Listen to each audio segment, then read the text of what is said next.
کوئی بھی گناہ جب پہلی مرتبہ انسان کرتا ہے تو بڑی پریشانی ہوتی ہے اسے، آسان نہیں ہوتا گناہ کرنا، پہلی مرتبہ کسی گناہ کو کرنا بڑا مشکل ہوتا۔ اگر کسی کو جھوٹ بولنے کی عادت نہ ہو اور کہیں مجبور ہو جائے جھوٹ بولنے کے لیے تو سامنے والا اس کی شکل و صورت دیکھ کر ہی اندازہ لگا لے گا کہ یہ جھوٹ بول رہا ہے، نہیں کر پاتا، عادت نہیں ہے۔ لیکن پہلی مرتبہ کر لینے کے بعد دوسری بار کرنا آسان ہو جاتا ہے۔ جب انسان پہلی بار گناہ کرتا ہے تو اسے لگتا ہے کہ کوئی پہاڑ ہے جسے ہٹانا ہے، یہاں تک کہ عادت پڑ جانے کے بعد اسے ایسا محسوس ہوتا ہے عظیم سے عظیم، کبیرہ سے کبیرہ گناہ کرتے ہوئے بھی جیسے ناک پر کوئی مکھی بیٹھی ہوئی ہو اور اسے صرف بھگا دیا، اس سے بھی اسے آسان محسوس ہوتا ہے گناہ کرنا۔ عثمان غنی رضی اللہ تعالیٰ عنہ سے مروی ہے، کہا کرتے تھے لو طہرت قلوبکم ما شبعت من کلام ربکم، اگر تمہارے دل پاک ہوتے تو اللہ رب العالمین کے کلام سے تمہارا دل کبھی نہیں بھرتا۔ جس طرح گھنٹوں تک موبائل ہم دیکھتے رہتے ہیں پھر بھی ہمارا دل نہیں بھرتا، اور کچھ دیر دیکھ لیا جائے اور کچھ دیر دیکھ لیا جائے، لیکن قرآن کی تلاوت ہو رہی ہو تو اکتا جاتے ہیں۔ امام صاحب نے کبھی تھوڑی لمبی قرات کر دی تو ان کے پیچھے پڑ جاتے ہیں، اکتاہٹ محسوس ہونے لگتی ہے ان مجلسوں سے، لیکن ان گناہ کی مجلسوں سے لذت ملتی ہے، اکتاہٹ محسوس نہیں ہوتی، کیونکہ دل یہ سیاہ ہو چکا ہے، مردہ ہو چکا ہے۔ تو ضرورت ہے اپنے دل کو ان گناہوں کی گندگی سے پاک رکھنا۔ اصل مقصد کیا ہونا چاہیے کہ ہم شریعت کو سیکھیں گے تاکہ صحیح طریقے سے عمل کر سکیں، اپنے نفس سے جہالت کو دور کر سکیں۔ جب یہ چیز آ جائے گی آپ کے اندر تو خود آپ گواہی دیں گے کہ ابھی میں اہل ہوا ہوں یا نہیں ہوا ہوں، لوگوں کے درمیان کھڑا ہو سکتا ہوں نہیں ہو سکتا ہوں۔ جب آپ کے پاس علم آئے گا تو ابھی جو آپ مر رہے ہیں لوگوں کے سامنے کھڑے ہونے کے لیے، اس وقت بھاگیں گے، اس وقت مریں گے نہیں، اس وقت بھاگیں گے۔ 50 سوال کیے جائے تو 2 سوال کا جواب دے پائیں گے، اور 48 سوال کے بارے میں لا علم اللہ عالم کہیں گے۔ تو یہ خود علم حاصل کرنے کے میدان میں آئے، آہستہ آہستہ یہ علم آپ کو خود سکھا دے گا کہ کن چیزوں پر زبان کھولنی ہے، کن چیزوں پر زبان نہیں کھولنی ہے۔ نستعینہ ونستغفرہ ونعوذ باللہ من شرور انفسنا ومن سیئات اعمالنا من يهده اللہ فلا مضل له ومن يضلل فلا هادی له واشهد ان لا اله الا الله وحده لا شريك له واشهد ان محمدا عبده ورسوله يا ايها الذين امنوا اتقوا الله حق تقاته ولا تموتن الا وانتم مسلمون يا ايها الناس اتقوا ربكم الذي خلقكم من نفس واحده وخلق منها زوجها وبث منهما رجالا كثيرا ونساء واتقوا الله الذي تساءلون به والأرحام إن الله كان عليكم رقيبا يا أيها الذين آمنوا اتقوا الله وقولوا قولا سديدا يصلح لكم أعمالكم ويغفر لكم ذنوبكم ومن يطع الله ورسوله فقد فاز فوزا عظيما أما بعد فإن أصدق الحديث كتاب الله وأحسن الهدي هدي محمد صلى الله عليه وسلم وشر الأمور محدثاتها وكل محدثة بدعة وكل بدعة ضلالة وكل ضلالة في النار۔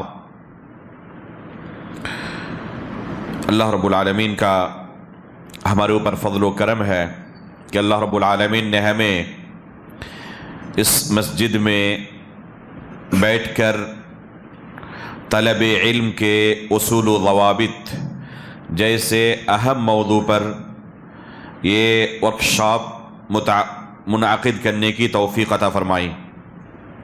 اللہ رب العالمین سے ہم دعا کرتے ہیں کہ اس علمی ورکشاپ کو مبارک بنائیں، اور اللہ رب العالمین ہمیں علم نافع عطا کرنے کی توفیق عطا فرمائیں اور پھر اس پر عمل کرنے کی بھی توفیق عطا فرمائیں۔ علم کا حاصل کرنا اللہ رب العالمین نے تمام مسلمانوں پر فرض قرار دیا ہے۔ اللہ رب العالمین کا ارشاد ہے فَاعْلَمْ أَنَّهُ لَا إِلَهَ إِلَّا اللَّهُ وَاسْتَغْفِرْ لِذَنبِكَ۔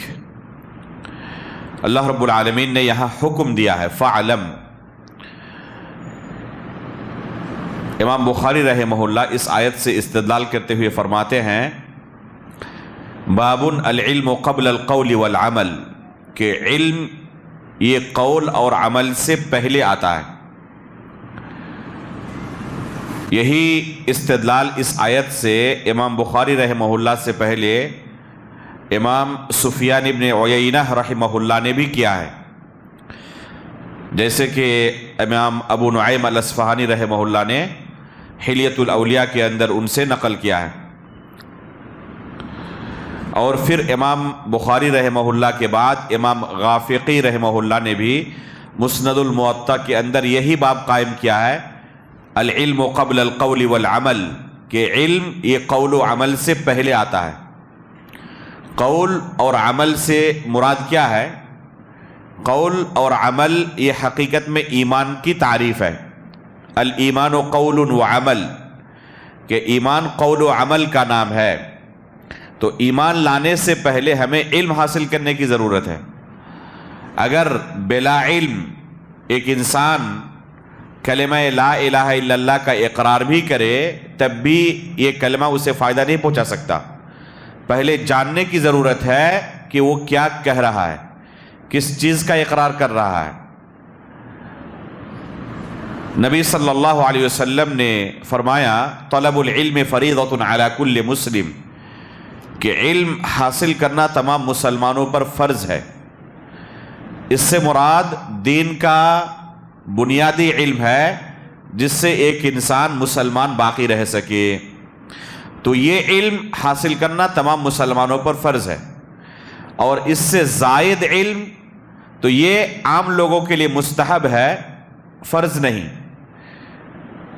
اور خاص لوگوں پر اللہ رب العالمین نے اس علم کو فرض قرار دیا ہے۔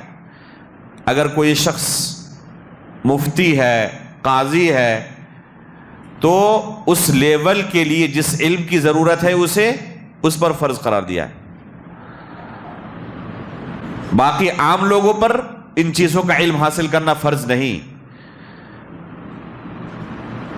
جو لوگ اس علم کو حاصل کریں گے وہ اجر کے مستحق ہوں گے، لیکن دوسرے لوگ اس وجہ سے گنہگار نہیں ٹھہرائے جائیں گے۔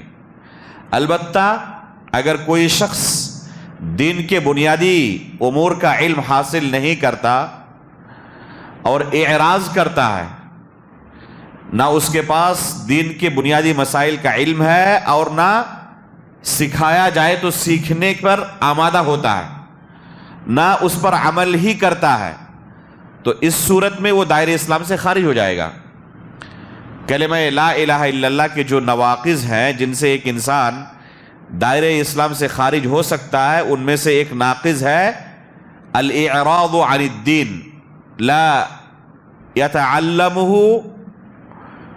ولا يعمل به، کہ دین سے اعراض کرے، نہ اسے سیکھتا ہے اور نہ اس پر عمل کرتا ہے، کلیتاً اعراض کر رہا ہے اور اس کے پاس نہ دین کا علم ہے کوئی اور نہ عمل ہی کرتا ہے، تو ایسا شخص دائرہ اسلام سے خارج ہو جائے گا۔ تو اس علم کا حاصل کرنا تمام مسلمانوں پر فرض ہے۔ جب تمام مسلمانوں پر فرض ہے تو کیا اس علم کے حاصل کرنے کی کوئی اصول و آداب ہیں، ضوابط ہیں، یا بلا ضابطے کے ہی اس علم کو حاصل کیا جائے؟ تو اس کے بہت سارے اصول ہیں، ضوابط ہیں، آداب ہیں۔ ان چیزوں کو علم حاصل کرتے ہوئے پیش نظر رکھنا بہت ضروری ہے۔ آج کا یہ ورکشاپ انہی اصول و ضوابط اور انہی آداب کو سیکھنے کے لیے منعقد کیا گیا ہے۔ انشاءاللہ ہم کوشش کریں گے کہ جو متعینہ ہمارا وقت ہے اس میں جو اہم اور بنیادی اصول و ضوابط ہیں ان میں سے بعض نکات آپ کے سامنے رکھے جائیں۔ طلب علم کے اصول و ضوابط میں پہلا ضابطہ اور سب سے اہم ضابطہ یہ ہے کہ علم حاصل کرنے سے پہلے اپنے دل کی صفائی کی جائے۔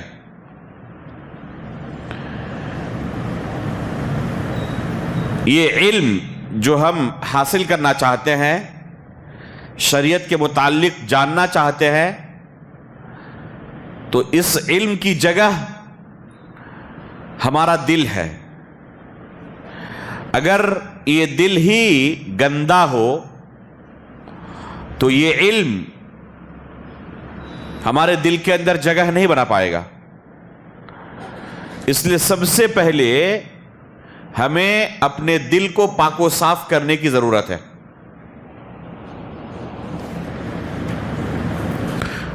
اگر کوئی شخص ہوٹل سے بہت ہی عمدہ، لذیذ اور قیمتی کھانا خرید کر لائے اور اسے گندے پلیٹ میں کسی کو سجا کر پیش کرے، پلیٹ کیا ہے؟ ایک دم اس میں گندگی لگی ہوئی ہے، لیکن یہ کھانا بڑا قیمتی ہے، ہزاروں روپے کا، تو اس گندے پلیٹ میں دینے کی وجہ سے کیا اس کھانے کو کوئی کھا پائے گا؟ اس کھانے کی کوئی قیمت رہی؟ کوئی قیمت نہیں رہی۔ حالانکہ وہ کھانا بڑا قیمتی ہے، لذیذ بھی ہے، لیکن ایک گندے پلیٹ میں رکھنے کی وجہ سے، گندے برتن میں رکھنے کی وجہ سے اس کھانے کی کوئی قیمت باقی نہیں رہی، کوئی اس کی طرف دیکھنا بھی پسند نہیں کرے گا۔ تو اسی طریقے سے یہ علم اور ہمارا دل ہے، یہ علم بڑا قیمتی ہے، اللہ رب العالمین کی شریعت ہے یہ علم۔ جب دنیا کے لوگ اپنی قیمتی چیزوں کو کسی بھی جگہ نہیں پھینک دیتے، بلکہ جتنا جو شے قیمتی ہوتا ہے اسی قدر اس کی حفاظت کی جاتی ہے یا نہیں؟ کیش آپ کہاں پر رکھتے ہیں؟ جہاں پر آلو پیاز رکھتے ہیں وہیں پر، بلکہ اسے حفاظت کے ساتھ رکھتے ہیں، کیونکہ آلو پیاز کو باہر اگر چھوڑ دیا جائے تو اس پر ڈاکہ پڑنے کی امید نہیں ہے، لیکن کیش اگر وہیں پر رکھ دیا جائے تو دوسرے دن ملنے کی امید نہیں رہتی۔ تو جو چیز جتنی قیمتی ہو اسی قدر اس کی حفاظت کی جاتی ہے اور اسی طرح اچھی جگہ پر اسے رکھا جاتا ہے۔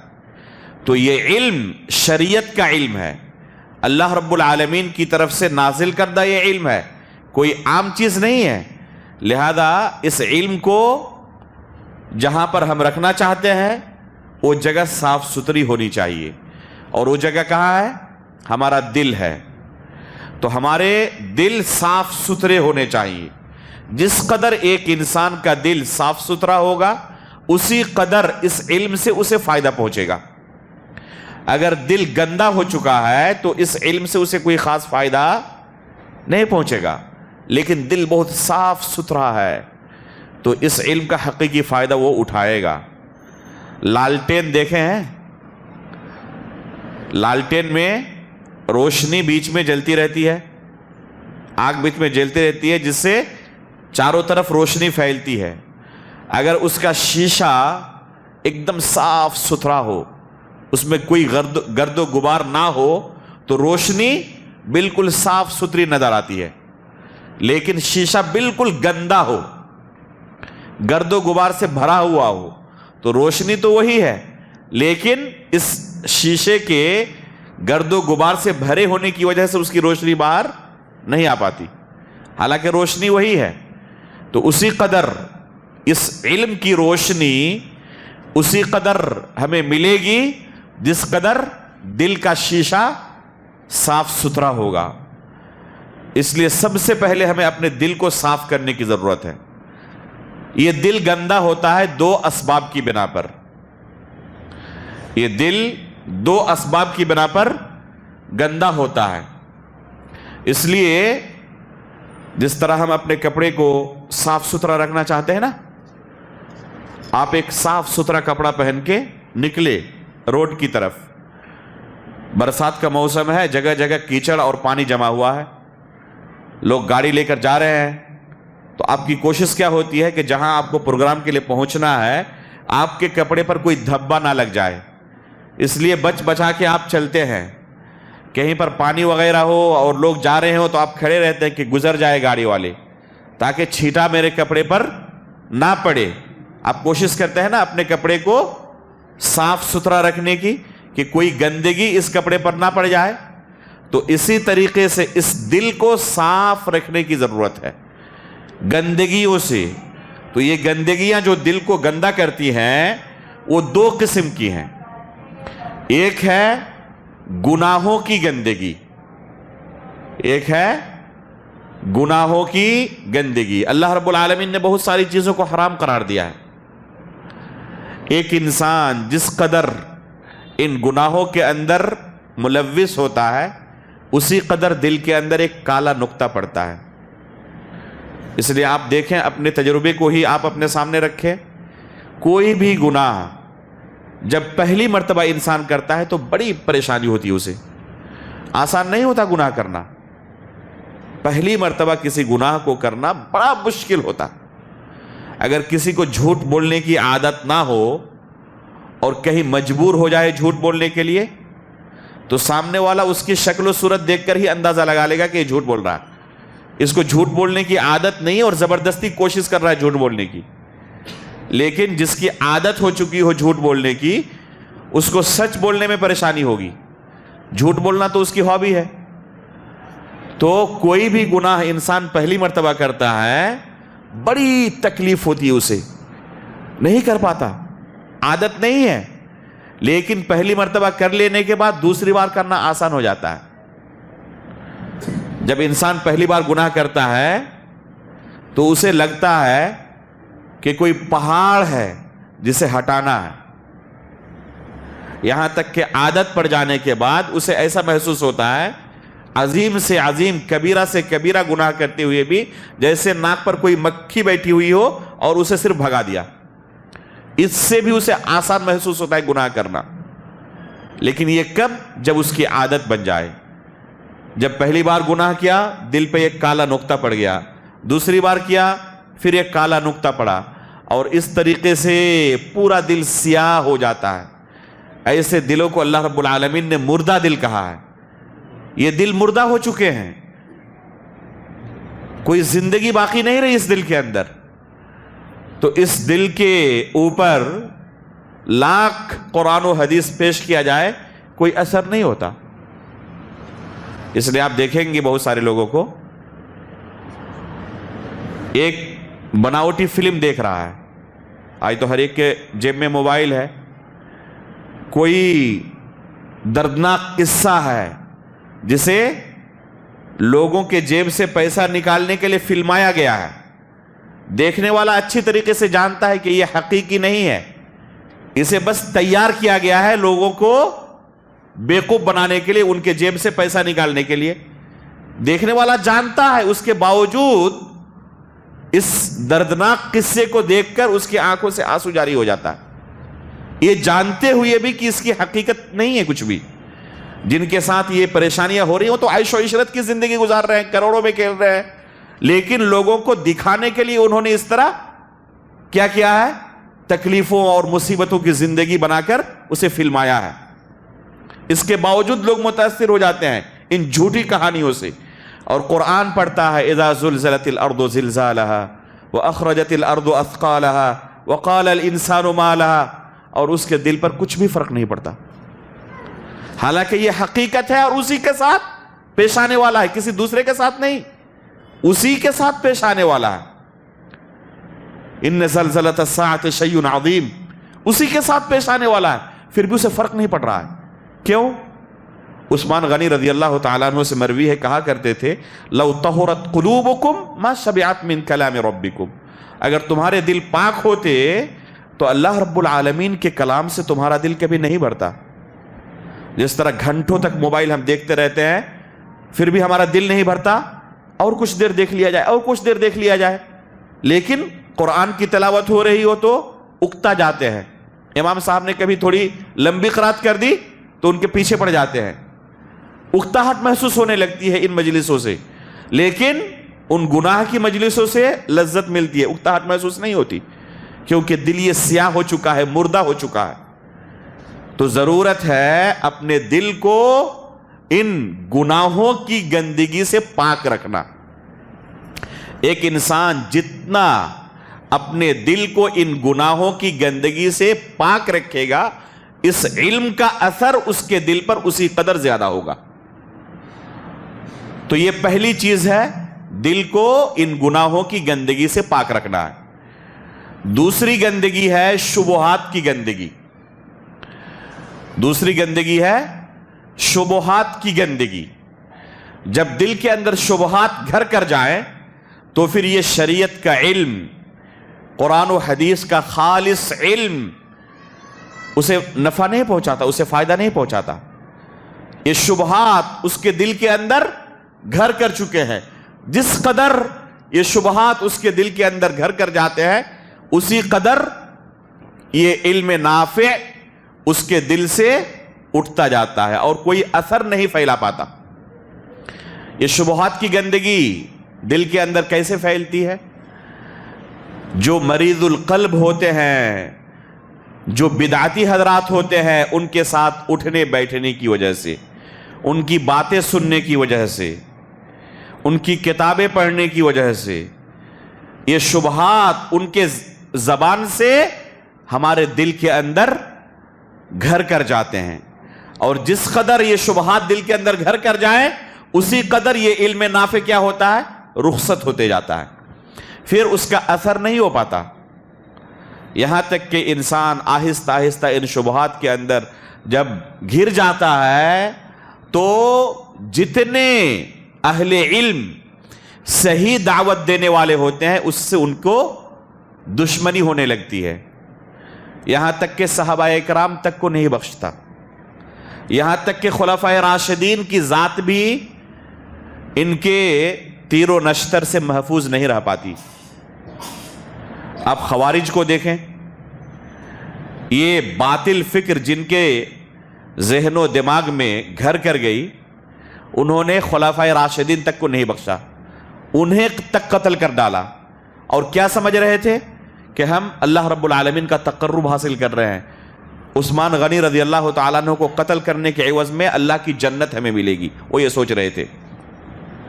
تو یہ شبہات جس قدر ایک انسان کے دل میں گھر کرتے ہیں اسی قدر علم نافع اپنا اثر وہاں پر چھوڑ نہیں پاتا، علم نافع وہاں سے رخصت ہوتے جاتا ہے۔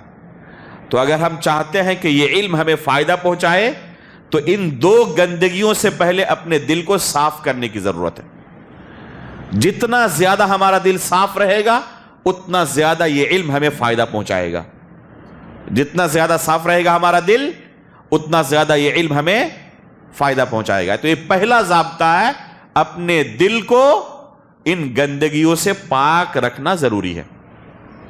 دوسرا ضابطہ ہے کہ اس علم کو حاصل کرتے ہوئے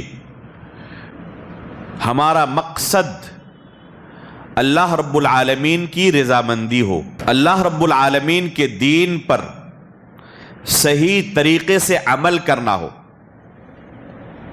اسے اخلاص کہتے ہیں۔ ایک طالب علم جو شریعت کا علم حاصل کرنا چاہتا ہے، اگر اس کے دل میں اخلاص نہ ہو بلکہ علم حاصل کرنے کے بہت سارے دوسرے مقاصد اس کے ہیں، تو یہ علم اس کے لیے وبال جان ہے، اس کے لیے نفع بخش نہیں ہے، اس کے لیے وبال جان ہے۔ یہ اللہ کے رسول صلی اللہ علیہ وسلم 3 طرح کے لوگوں کی حالت بیان کرتے ہوئے فرماتے ہیں، قیامت کے دن ایک عالم دین کو بلایا جائے گا اور کہا جائے گا کہ تمہیں علم دیا گیا تھا، تم نے کیا کیا؟ تو کہے گا کہ اللہ رب العالمین، میں نے لوگوں کے درمیان خوب اس علم کو پھیلایا، دعوت و تبلیغ کی اور اتنا کام کیا علم کے راستے میں۔ تو اللہ رب العالمین کیا فرمائے گا اس سے؟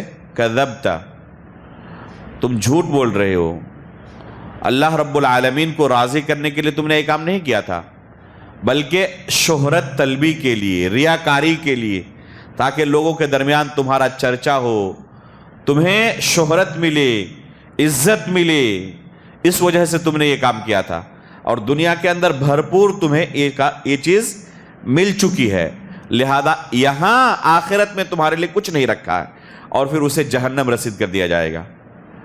ایک صدقہ و خیرات کرنے والے کو بلایا جائے گا، داتا ہے لوگوں کے درمیان، بڑا مشہور کہ بہت زیادہ لوگوں کی مدد کرتا ہے، صدقہ و خیرات کرتا ہے، اسے بھی پوچھا جائے گا، وہ کہے گا اللہ رب العالمین بہت تیرے راستے میں خرچ کیا ہے، لوگوں کی بہت مدد کی ہے۔ تو اللہ رب العالمین کیا فرمائے گا کہ تم نے یہ سب کچھ اس لیے کیا تھا تاکہ لوگوں کے درمیان تمہارا نیک نام ہو، لوگ تمہیں داتا کہیں، اور دنیا کے اندر یہ چیز تمہیں حاصل ہو چکی ہے، یہاں تمہارے لیے کچھ نہیں رکھا ہے، اور پھر اسے جہنم رسید کر دیا جائے گا۔ اسی طریقے سے ایک مجاہد کو، جس کو اللہ رب العالمین نے بہت زیادہ طاقت عطا کی تھی، اسے پوچھا جائے گا تم نے کیا کیا؟ وہ اللہ رب العالمین کی نعمتوں کا تذکرہ کرے گا اور کہے گا اللہ تیرے راستے میں بہت زیادہ میں نے جہاد کیا ہے، اور اسلام کو بہت زیادہ میں نے فائدہ پہنچایا ہے۔ تو اللہ رب العالمین کیا کہے گا کہ یہ سب کچھ تم نے اس لیے کیا تاکہ تمہیں لوگ بہادر کہیں، اور دنیا میں بہت زیادہ تمہارا اس وجہ سے چرچا ہوا بھی، نیک نامی ملی بھی، آخرت میں تمہارے لیے کچھ نہیں رکھا ہے، اور اسے جہنم رسید کر دیا جائے گا۔ پتہ چلا کہ اگر اخلاص نہ ہو اس شریعت کا علم حاصل کرنے میں، اور اس علم کو حاصل کرنے کا مقصد ہمارا کچھ دوسرا ہو، تو یہ علم ہمارے لیے وبال جان ہے۔ اخلاص شرط ہے اس علم کو حاصل کرنے کے لیے۔ اخلاص کیسے آئے؟ اخلاص کے متعلق جو قرآن و حدیث کے اندر نصوص ہیں وہ بڑے ڈراؤنے ہیں، اور ان نصوص کو پڑھ کر بہت سارے طلبہ ڈر جاتے ہیں اور علم حاصل کرنے کا راستہ ہی چھوڑ دیتے ہیں کہ جب اتنی محنت کے بعد جہنم ہی جانا ہے، اور اپنے دل کی حالت اگر ہم ٹٹولے تو لگتا ہے کہ ہم بھی مخلص نہیں ہیں، ہمارے اندر بھی کچھ نہ کچھ دنیا طلبی تو ہے، تو اگر اتنی محنت کے بعد جہنم ہی جانا ہے تو اس سے بہتر ہے کہ اس سے دور رہا جائے، تاکہ کم از کم اپنی آخرت تو سیو کر لے۔ اس لیے بہت سارے لوگ ڈر کر کیا کرتے ہیں، یہ علم حاصل کرنے کا راستہ ہی چھوڑ دیتے ہیں۔ یہاں پر شیطان کامیاب ہو جاتا ہے اور بڑا خوش ہوتا ہے کہ میں نے اسے ڈرا کر علم کے راستے سے ہی دور کر دیا۔ یہ اخلاص دو دھاری تلوار کی طرح ہے، دونوں طرف سے کٹنے کا ڈر ہے، صرف ایک طرف سے نہیں۔ اور شیطان علم کی پختگی نہ ہو تو عام طلبہ کو اخلاص کا ڈر دکھا کر علم کے راستے سے دور کر دیتا ہے۔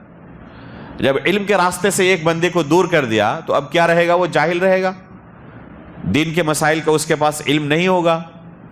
اب بلا علم وہ شریعت پر عمل کرے گا، عمل تو کرنا ہے، اب بلا علم عمل کرے گا، اور بلا علم کوئی عمل درست ہو سکتا ہے؟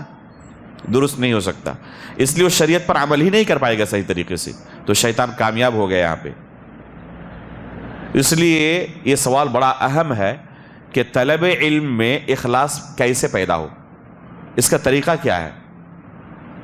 علماء اکرام نے کتاب و سنت کے نصوص سے استقراء کرتے ہوئے کہا ہے کہ طلب علم میں اخلاص پیدا کرنے کے 4 اسٹیپس ہیں، مراحل ہیں۔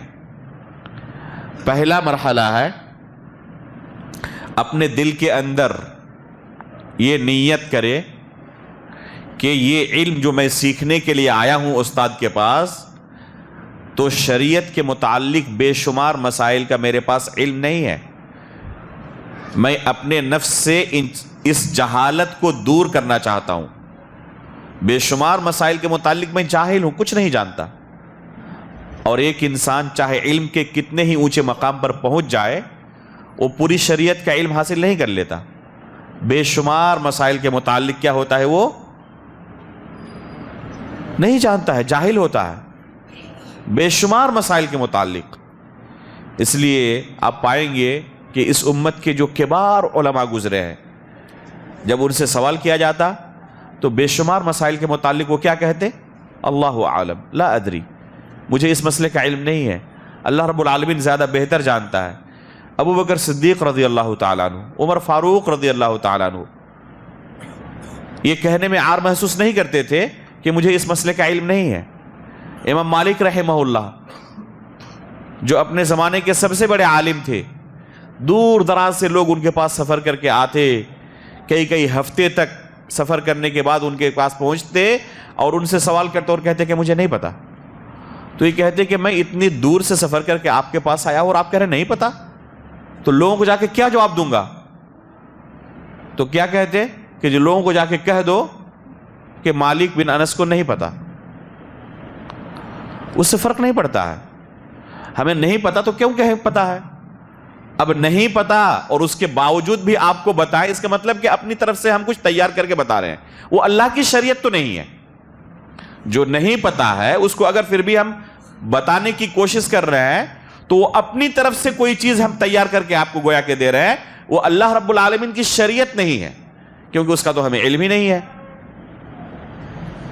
لہذا پتا چلا کہ کوئی علم کے کتنے ہی اونچے مقام پر پہنچ جائے, شریعت کے مسائل بے شمار ایسے ہیں جن کا انہیں علم نہیں ہوتا.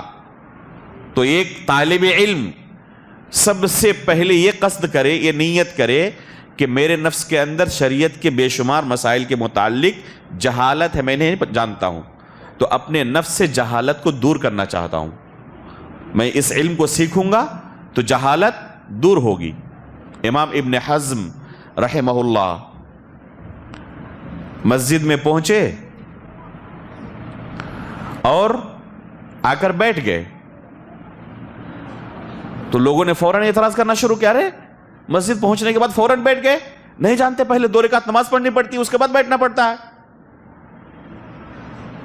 پھر دوسری مرتبہ آئے اور آ کر 2 رکعت نماز پہلے پڑھنا شروع کیا. ایک بار لوگ ٹوک چکے تھے تو فوراً پھر لوگ ٹوکنے لگے, رہے اس وقت نماز پڑھ رہے ہو, یہ ایک دم سورج سر پہ کھڑا ہے, اس وقت نماز پڑھنا منع ہے, تمہیں نہیں پتا؟ عجیب مسئلہ ہے. ایسے جا کے بیٹھ جاؤں مسجد میں تب بھی لوگ ٹوک رہے ہیں کہ پہلے نماز کیوں نہیں پڑھے, آج نماز پڑھا پھر بھی ٹوک رہے ہیں.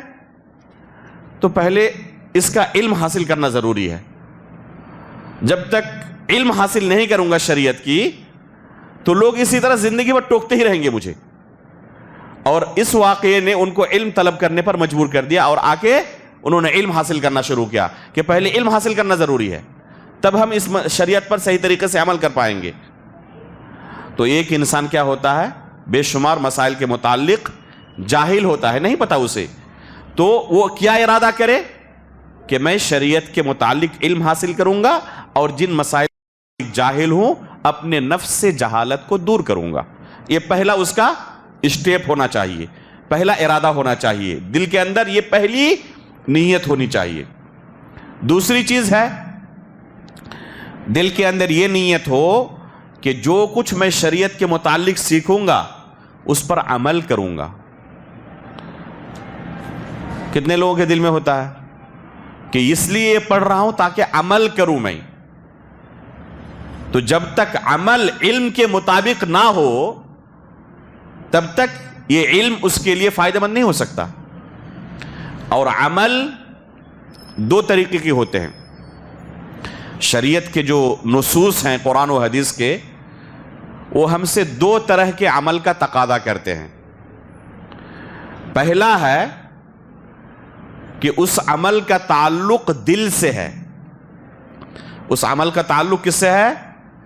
دل سے ہے. اللہ رب العالمین نے قرآن کریم کے اندر فرمایا آمن الرسول بما انزل الیہ من ربہ والمؤمنون کل آمن باللہ وملائکتہ وکتبہ ورسلہ. کہا نا یہ آیت ہے اللہ رب العالمین کی, اس پر کیسے عمل کرنا ہے؟ جو اللہ رب العالمین نے ایمان کے ارکان کا تذکرہ کیا ہے, ہمارا عقیدہ اس کے مطابق ہونا چاہیے. یہ عمل ہوا. اس آیت کا تقاضا یہ ہے کہ اس آیت کے مطابق ہمارا عقیدہ ہو, تو یہ عمل ہے. ہم نے اللہ رب العالمین کا کوئی کلام سنا, اللہ کے رسول کا کوئی کلام سنا, اور اس سے کسی عقیدے کا مسئلہ ثابت ہو رہا ہے, تو ہم اپنا عقیدہ قرآن و حدیث کے مطابق بنائیں. اگر ہم نے قرآن و حدیث کے مطابق عقیدہ رکھا تو گویا کہ اس دلیل کے تقاضے پر عمل کیا. تو ایک عمل کا پہلو یہ ہے کہ اس کے اندر جو عقیدہ ہم سے مطلوب ہے وہی عقیدہ ہم رکھیں. اور دوسرا ہے اعضاء و جوارح سے اگر عمل مطلوب ہے تو اعضاء و جوارح سے عمل بھی کریں. اعضاء و جوارح سے عمل مطلوب ہے تو اعضاء و جوارح سے عمل بھی کریں. اور یہ دو قسموں کو شامل ہے، فعل کو بھی اور ترک کو بھی. بہت سارے اعمال ایسے ہیں جن کا اللہ رب العالمین نے کرنے کا حکم دیا ہے نا، نماز پڑھنے کا حکم دیا ہے، روزہ رکھنے کا حکم دیا، یہ عمل ہے، کرنا ہے. اور زنا سے دور رہنے کا حکم دیا ہے، جھوٹ نہ بولنے کا حکم دیا ہے. تو اس سے دور رہنا بھی عمل ہے، اس سے دور رہنا بھی عمل ہے. تو دوسرا اسٹیپ ہے کہ جو کچھ ہم شریعت کا علم حاصل کریں گے اس پر عمل بھی کریں گے، اس پر عمل بھی کریں گے. اور عمل کیسے کیا جائے گا ہم نے اس کی تفصیل بیان کی. تیسری چیز ہے کہ جس طرح میں یہ علم حاصل کرنے سے پہلے جاہل تھا بے شمار مسائل کا، تو میرے والدین، رشتہ دار، دوست و احباب، گاؤں آس پڑوس کے لوگ یہ بھی بہت سارے مسائل کے تعلق سے جاہل ہیں. تو یہ جہالت اپنے نفس سے دور کرنے کے بعد، عمل کرنے کے بعد، لوگوں سے بھی جہالت دور کرنے کی کوشش کروں گا، یہ علم دوسروں تک پہنچاؤں گا. تو یہ اسٹیپ تیسرے نمبر پر آتا ہے. اور آج لوگ کیا کرتے ہیں، اس تیسرے نمبر کو پہلے نمبر پر لانے کی کوشش کرتے ہیں کہ سب سے پہلے لوگوں کو بتاؤں گا میں، تو خود پہلے علم حاصل کیا ہے، نہیں وہ بعد میں کرنا ہے.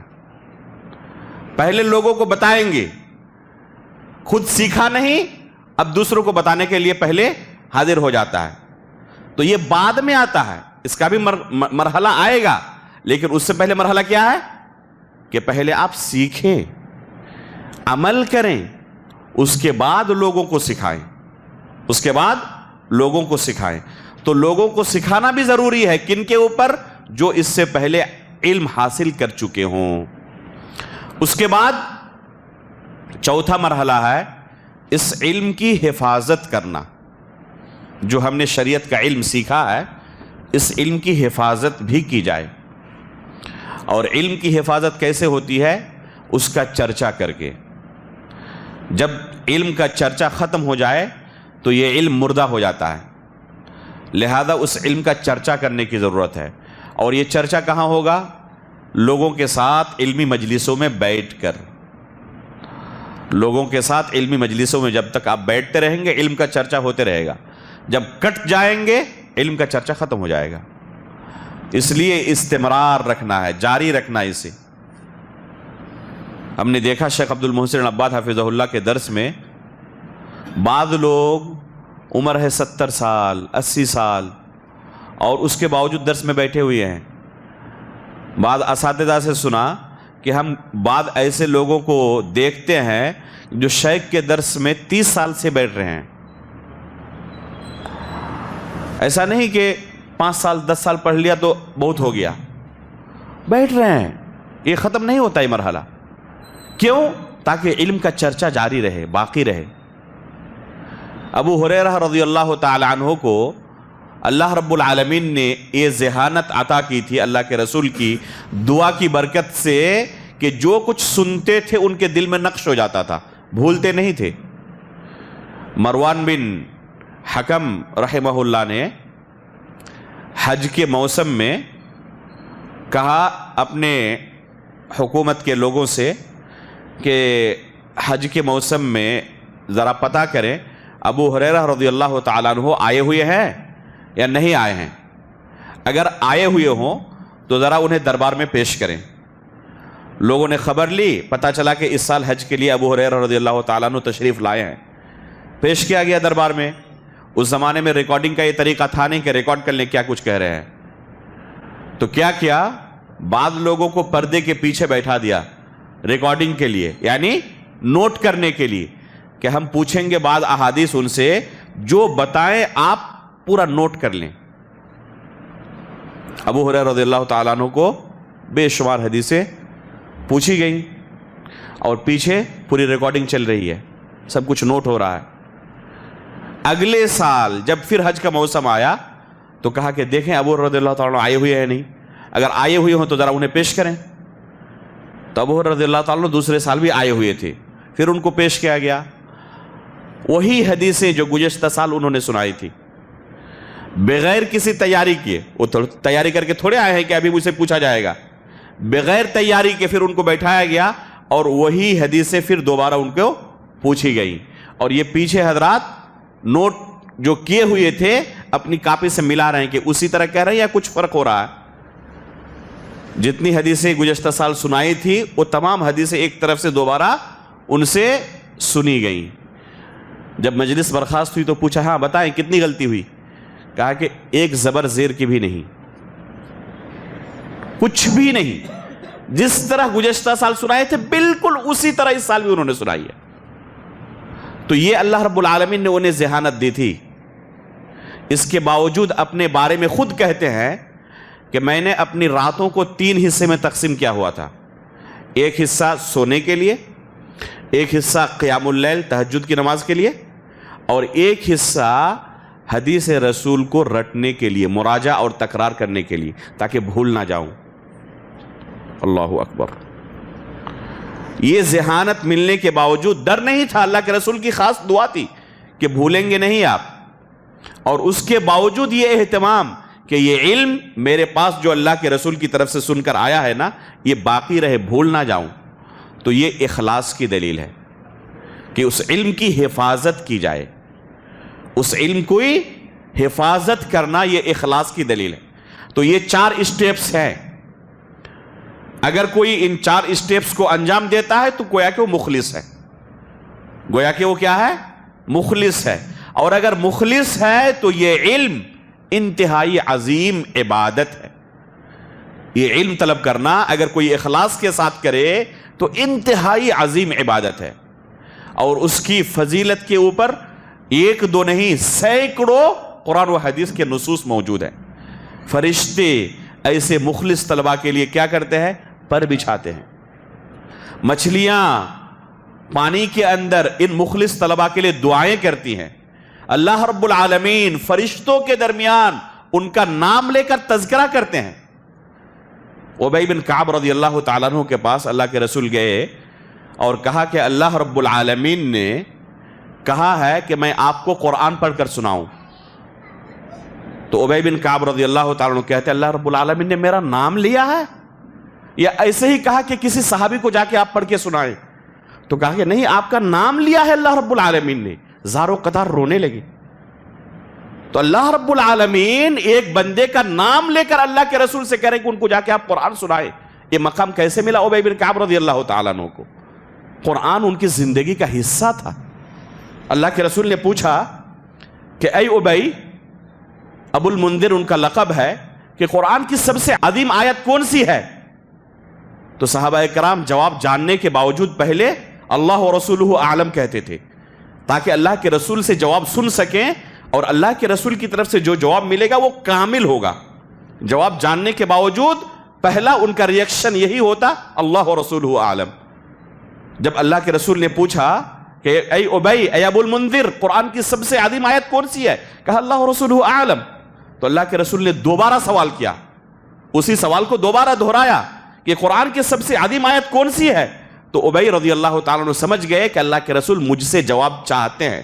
فوراً بغیر کسی تردد کے، یہ نہیں کہ سوچے اتنی بڑی آیتیں ہیں، اتنا بڑا قرآن ہے، کون سی آیت ہوگی، ان کو سوچنے کی ضرورت نہیں پڑی. بلا سوچے بغیر تردد کے فوراً جواب دیا اللہ لا الہ الا هو الحی القیوم. فوراً جواب دیا. یہ ان کی نظر تھی قرآن کریم پر، گہری نظر. اللہ کے رسول نے ان کے پیٹھ کو تھپتھپایا، سینے کو تھپتھپایا اور کہا لیحنک العلم یا ابا المنذر، یہ علم جو آپ کے پاس ہے قرآن کا، بہت بہت مبارک ہو اس علم کا. تو یہ ابی بن کعب رضی اللہ تعالیٰ عنہ کو یہ مقام ایسے ہی نہیں ملا تھا. علم کے ساتھ یہ وحی کا جو علم ہے، قرآن کا، حدیث کا، یہ علم اگر کسی کے پاس ہو تو اللہ رب العالمین فرشتوں کے درمیان ان کا تذکرہ کرتے ہیں. تو یہ مقام و مرتبہ کون حاصل کرتے ہیں؟ جو طلب علم میں مخلص ہوں. تو اگر کوئی حقیقت میں مخلص ہے اس علم کے حاصل کرنے میں کہ اللہ کی شریعت میں سیکھ رہا ہوں، اللہ کی شریعت ہے، یہ کسی کے گھر کی جاگیر نہیں ہے، اور جب اللہ کی شریعت ہے تو اسے مجھے پہلے سیکھنا ہے، اس کے مطابق اپنی زندگی ڈھالنی ہے، اور لوگوں تک یہی صحیح علم مجھے پہنچانا ہے. چاہے لوگ ناراض ہوں چاہے لوگ خوش ہوں، اس سے فرق نہیں پڑتا۔ اللہ کی شریعت میں ہم کمی بیشی نہیں کر سکتے، لوگوں کی خواہش کے مطابق اسے ڈھال نہیں سکتے۔ جس طرح اللہ کی شریعت ہے اس طرح ہمیں بیان کرنا ہے، چاہے لوگ خوش ہوں چاہے لوگ ناراض ہوں، اس سے کوئی فرق نہیں پڑتا ہے۔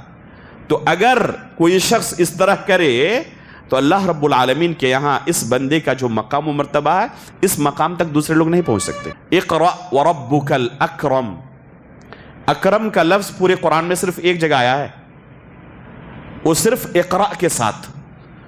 پڑھو، تمہارا رب کریم نہیں اکرم ہے۔ اور حقیقت میں جو لوگ اس طرح سے دین حاصل کرنے کے لیے اپنے آپ کو وقف کر دیتے ہیں، اللہ رب العالمین کی طرف سے جو ان کی مدد ہوتی ہے وہ دوسرے لوگوں کے تصور سے باہر کی چیز ہوتی ہے۔ دوسرے لوگ تصور بھی نہیں کر سکتے کہ کس دنیا میں یہ زندگی گزارتے ہیں جو لوگ اس طرح علم کے لیے اپنے آپ کو وقف کر دیتے ہیں، جو سمجھتے ہیں کہ یہ شریعت ہے، یہ صرف معلومات جمع کرنا نہیں ہے، یہ اللہ رب العالمین کی طرف سے ایک ذمہ داری ہے۔ تو پھر ایسے لوگوں کے اندر دل کے اندر خشیت پیدا ہوتی ہے، یہ قرآن و حدیث کا علم عبادت سمجھتے ہیں اور پھر اس کے لیے اپنا سب کچھ قربان کر دیتے ہیں۔ تو اللہ رب العالمین کی ایسی مدد ہوتی ان کے ساتھ کہ وہ معمولی زندگی میں ہی اتنا کام کر جاتے ہیں کہ دوسرے لوگ اپنی پوری زندگی لگا کر ان کی کتابیں نہیں پڑھ پاتے، حالانکہ ان کے پاس بھی یہ 24 گھنٹے ہوتے ہیں۔ لیکن دیکھیں، کوئی دیکھے تو پہلی نظر میں اسے یقین ہی نہ ہو کہ کوئی اپنی زندگی میں 40 سال 50 سال 60 سال وہ بھی اسی دنیا میں رہے، تو آخر کیسے اتنی کتابیں لکھ لی، کب پڑھے کب لکھے؟ تو اللہ رب العالمین ان کے وقت کے اندر ایسی برکت عطا کرتا ہے کہ دوسرے لوگ صرف سوچتے ہوئے اتنا وقت گزار دیتے ہیں، وہ کبھی اس حقیقت تک نہیں پہنچ پاتے۔ تو اللہ رب العالمین کی خصوصی مدد ہوتی ہے اپنے ان خاص بندوں کے لیے جو اس علم کے حاصل کرنے میں مخلص ہوتے ہیں۔ تو یہ دوسرا ضابطہ ہے کہ اس علم کو حاصل کرنے سے پہلے ہمارے اندر اخلاص ہو۔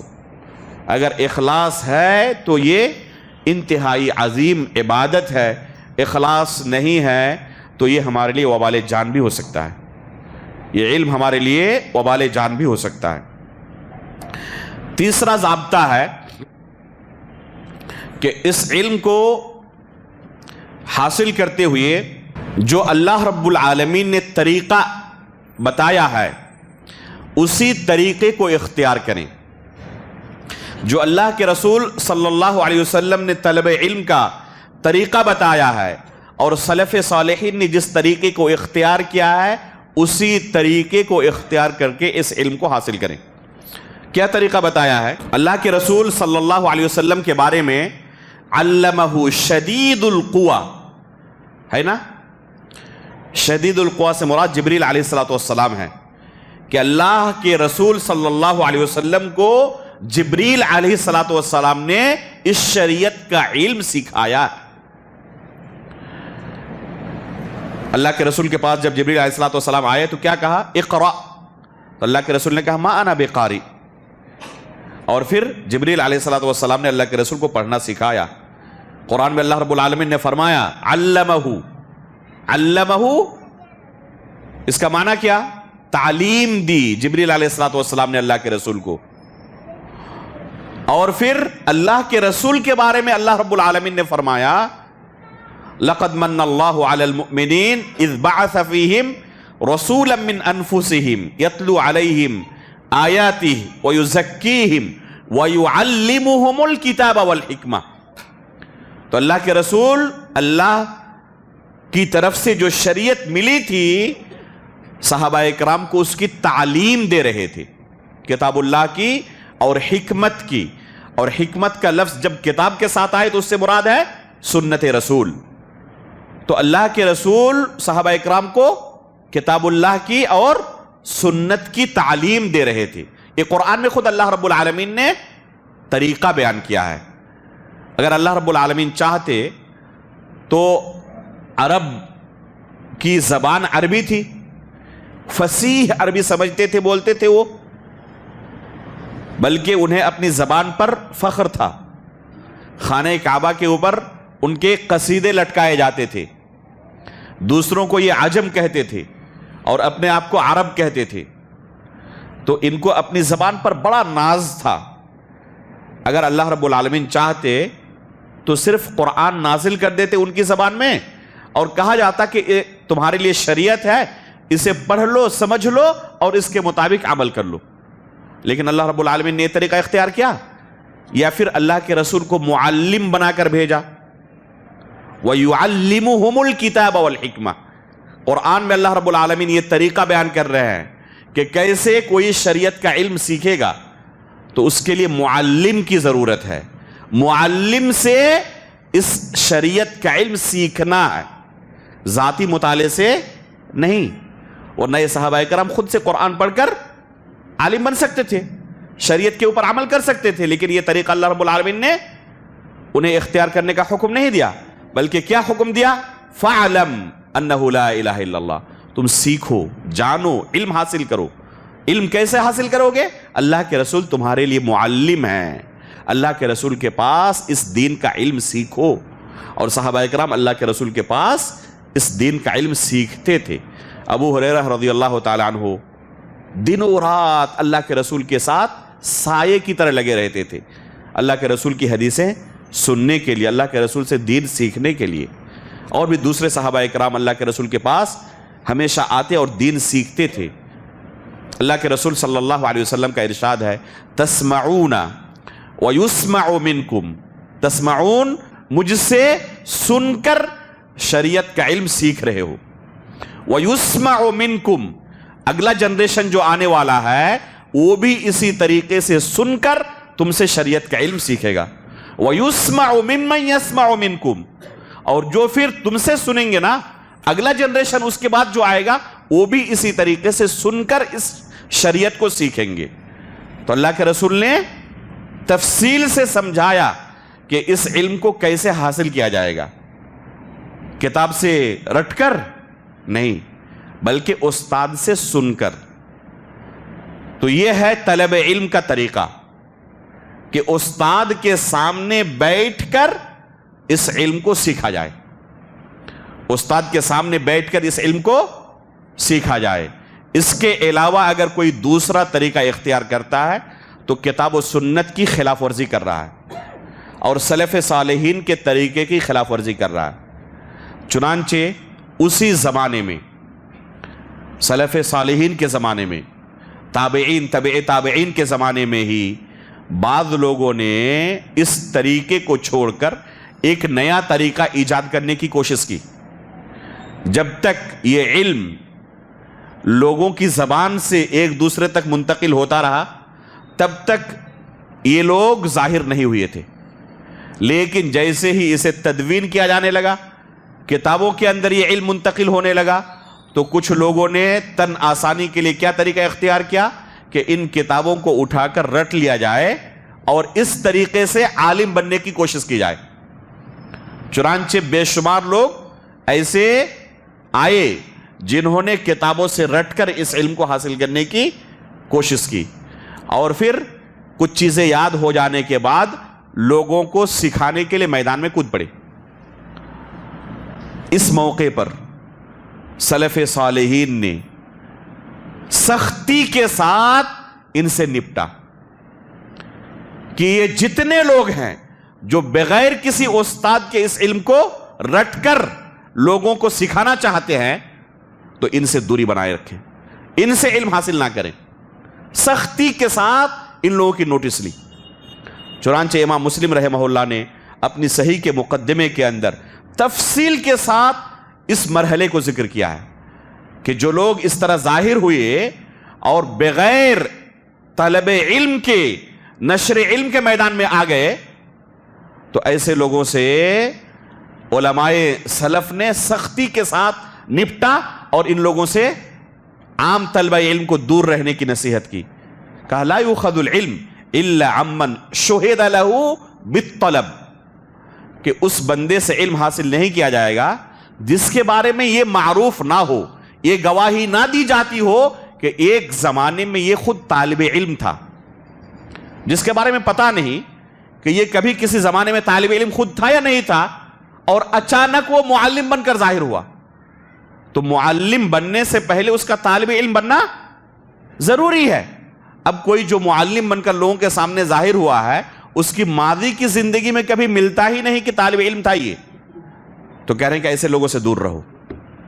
لا یؤخذ العلم الا عمن شہد له بالطلب، کہ جن کے بارے میں پہلے سے پتا نہ ہو کہ یہ کسی زمانے میں طالب علم تھا اور اس کے بعد آہستہ آہستہ ایک زمانہ طالب علم رہنے کے بعد معلم کے درجے تک پہنچا ہے، تو ایسے لوگوں سے دور رہا جائے۔ جو اچانک سے معلم بن گئے ہیں ان سے علم نہیں لیا جائے گا۔ چنانچہ ابو الزناد رحمہ اللہ فرماتے ہیں، ادرکت بالمدینۃ مئۃ کلہم مأمون لا یؤخذ عنہم العلم یقال لیس من اہلہ، مدینے کے اندر ایک دو نہیں سینکڑوں ایسے لوگوں کو ہم نے پایا، اور یہ کون ہے؟ یہ ابو الزناد رحمہ اللہ تابعین کے زمانے میں موجود تھے۔ یہ آج کی بات نہیں ہو رہی ہے، صحیح مسلم کے مقدمے میں یہ موجود ہے کہ مدینے کے اندر جو علم کا مرکز تھا اس زمانے میں، اس مدینے کے اندر ایک دو نہیں سینکڑوں کی تعداد میں ایسے لوگ ظاہر ہوئے جو دینداری کے اعتبار سے انتہائی امانت دار تھے۔ ان کی دینداری پر انگلی نہیں اٹھائی جا سکتی۔ ایسا نہیں تھا کہ چور اچکے تھے، لٹیرے تھے، جھوٹے تھے، نہیں، بلکہ بڑے دیندار، متقی، پرہیزگار تھے، لیکن ان سے علم نہیں لیا جاتا تھا۔ اتنے زیادہ متقی پرہیزگار ہونے کے باوجود بھی ان سے لوگ بھاگتے تھے۔ یہ لوگوں کو دین سکھانا چاہتے تھے، لیکن دوسرے لوگ ان کے پاس نہیں آتے تھے سیکھنے کے لیے، ان سے بھاگتے تھے۔ کیوں؟ یقال لیس من اہلہ، کہتے کہ یہ اہل علم میں سے نہیں ہے، ان کا شمار اہل علم میں سے نہیں ہوتا ہے، یہ اہل علم کے علاوہ دوسری کیٹیگری سے آتے ہیں جو لوگوں کو دین سکھانا چاہتے ہیں۔ یہ تفریق اسی زمانے میں ہو گئی تھی، تابعین تبع تابعین کے زمانے میں، کہ علم سکھانے والے دو طرح کے لوگ تھے، ایک اہل علم میں سے جن کا تعلق تھا، اور دوسرا جو اہل علم میں سے نہیں تھے۔ امام مالک رحمہ اللہ بیان کرتے ہیں کہ ایسے لوگ کون تھے جن سے علم نہیں لیا جاتا تھا؟ فرماتے ہیں کہ کتابوں سے رٹ لیا تھا ان لوگوں نے، استاد کے سامنے بیٹھ کر اس علم کو نہیں سیکھا تھا۔ تو سلف صالحین سختی کے ساتھ ان سے پرہیز کرتے تھے کچھ سیکھنے سے، اور وہ طریقہ اس زمانے سے آج تک جاری ہے۔ بعض لوگ یہ سمجھتے ہیں کہ آج کے زمانے میں یہ لوگ ظاہر ہوئے ہیں جن کو ہم آج بردرز کہتے ہیں، یہ آج کے زمانے میں ظاہر ہوئے، بعض لوگوں کا یہ خیال ہے۔ اور بعض لوگ یہاں تک کہتے ہیں کہ یہ علماء کرام نے میدان چھوڑ دیا تھا نا، اس لیے مجبوراً ان کو میدان سنبھالنا پڑا، اگر علماء کرام پہلے سے کام کر رہے ہوتے تو ان کو آنے کی ضرورت ہی نہیں پڑتی۔ یہ جاہل ہوتے ہیں تاریخ سے، جو ایسا الزام لگاتے ہیں وہ تاریخ سے جاہل ہوتے ہیں۔ جو سب سے سنہرا دور تھا شریعت کا، تابعین تبع تابعین کا زمانہ، اور وہ بھی مدینہ جو کہ علم کا مرکز تھا، تابعین کا پورا جماوڑا یہاں موجود تھا، اس زمانے میں بھی مدینے کے اندر ایسے بے شمار برادر ظاہر ہو چکے تھے۔ تو شیطان ہر زمانے میں ایسے لوگوں کو کیا کرتا ہے؟ اچک لیتا ہے، اور ان کے دل کے اندر اس طرح کے لالچ ڈال دیتا ہے کہ تم بھی جا کے میدان میں ظاہر ہو اور تم بھی جا کے لوگوں کو دین سکھاؤ۔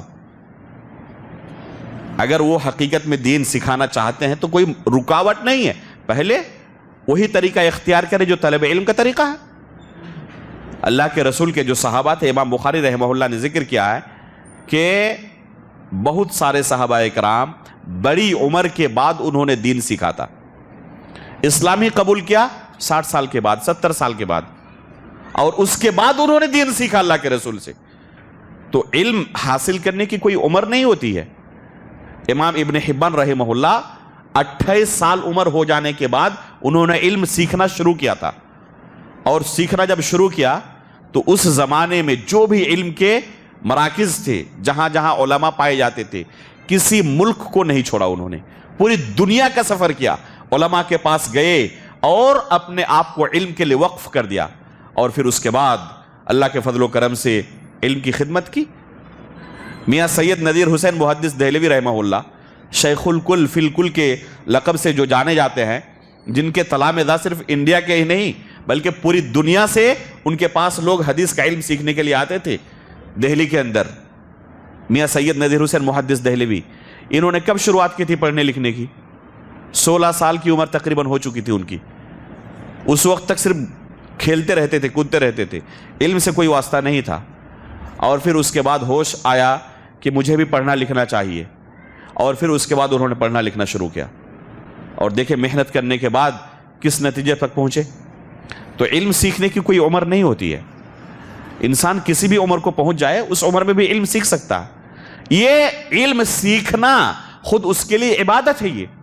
یہ لوگوں کو آخر کیوں آپ سکھانا چاہتے ہیں؟ دعوت کے میدان میں آپ کیوں قدم رکھنا چاہتے ہیں؟ اجر کے لیے نا، نیکی کے لیے نا، یا اس کے علاوہ کوئی دوسرا مقصد ہے؟ اگر اس کے علاوہ کوئی دوسرا مقصد ہے تو پھر اپنے مقصد کی اصلاح کریں، اپنے نیت کی اصلاح کریں. اگر کوئی دوسرا مقصد ہے نیکی کے علاوہ، اللہ کی رضامندی کے علاوہ، تو پھر یہ مقصد بڑا خطرناک ہے. یہ آخرت کو تباہ کرنے کے لیے کافی ہے. پھر اگر شہرت طلبی کے لیے اور دنیا حاصل کرنے کے لیے آپ دعوت کے میدان میں آئے ہیں تو یہ پھر بڑا خطرناک ہے پہلو. لیکن ہم حسن ظن رکھتے ہیں ایسے لوگوں سے کہ وہ نیکی سمجھ کر اس میدان میں آئے ہیں تاکہ ہمیں بھی اجر ملے. تو آپ اگر نیکی ہی کمانا چاہتے ہیں تو کوئی چیز نیکی کب ہوگی؟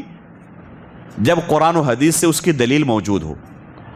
تو آپ اگر علم حاصل کرنے کے راستے میں آئیں گے تو یہ علم حاصل کرنا خود یہ نیکی کمانا ہے. جب تک آپ علم حاصل کر رہے ہیں، ہم نے کیا کہا کہ اگر کوئی اخلاص کے ساتھ علم حاصل کرے تو یہ سب سے عظیم عبادتوں میں سے ایک عبادت ہے. تو آپ علم حاصل کریں، عبادت میں آپ رہیں گے، اور پھر علم حاصل کرنے کے بعد لوگوں کو فائدہ پہنچائیں. لیکن اس سے پہلے ہی آپ نے اگر علم دوسروں کو سکھانا چاہا اور دوسروں کو دین کی باتیں بیان کرنا شروع کر دیا، حالانکہ خود آپ کے پاس کتاب و سنت کا علم نہیں ہے، علم ہونا تو دور کی بات ہے، پڑھنا لکھنا بھی نہیں جانتے. آج کے زمانے میں یہ گراوٹ اتنی آ چکی ہے جو اس زمانے میں اتنی گراوٹ تو کم از کم نہیں تھی. اور آج کے زمانے میں حالت کیا ہے؟ جو لوگ دعوت کے میدان میں آ کر کام کرنا چاہتے ہیں اور دوسروں کو دین سکھانا چاہتے ہیں، خود ان کے سامنے آپ قرآن رکھ دیں، حدیث کی کوئی کتاب رکھ دیں، اگر زبر زیر نہ لگا ہوا ہو، سطر دیکھ کر پڑھ بھی نہیں سکتے. یہ حالت ہے ان کی. اور چاہتے ہیں کہ لوگوں کو دین سکھائیں، تو یہ دین جو وہ سکھائیں گے یقیناً قرآن اور حدیث سے تو انہوں نے یہ دین نہیں سکھایا. یہ جو دین سکھانا چاہتے ہیں تو کہاں سے پھر سیکھا انہوں نے؟ قرآن تو پڑھ نہیں پاتے، حدیث تو پڑھ نہیں پاتے. اس کا مطلب کہ کوئی دوسرا سورس ہے سیکھنے کا.